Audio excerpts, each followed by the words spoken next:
अहम खबर है। सेक्टर 37D लांढी नंबर 1 में रफाही प्लॉट पर कब्जे का केस है। जेर समात मुकदमे के हवाले से आपको ये बताएं कि 2010 से जेर समात केस में अमल दरामद न होने पर अदालत ने बरहमी का इजहार किया है।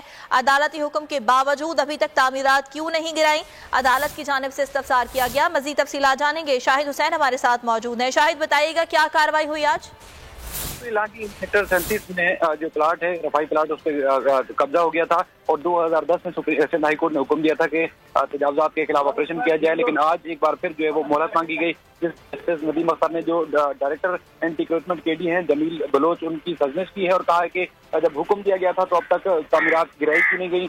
तो जमील बलोच ने अदालत को बताया कि वकीलों ने सुप्रीम कोर्ट से चूंकि रजू कर लिया है, इसलिए जो है कार्रवाई नहीं की गई। अदालत ने उस पर रिमार्क दिए कि सुप्रीम कोर्ट से कोई हुक्म इम्तरा नहीं लिया गया और उसके बाद फिर आप जो उन काबिजीन के ऊपर जो है दस्तावेज़ात चेक कर रहे हैं और उनके खिलाफ अब तक जो है कार्रवाई क्यों नहीं कर रहे। अदालत ने यह भी कहा कि रफाई प्लाट पर जो तामीरात की इजाजत थी वो किसने दी और किसके हुक्म पर जो है वो कार्रवाई नहीं कर रही, उसके हवाले से आप लिख कर दें वरना आपके खिलाफ जो है कार्रवाई होगी। अब अदालत ने उनको बयान लिख कर देने की मोहलत दी और समाअत के कुछ देर के लिए मुलतवी कर दी है। ठीक है, कुछ देर के लिए समाअत को मुलतवी कर दिया गया है। शाहिद हुसैन, बहुत शुक्रिया आपका।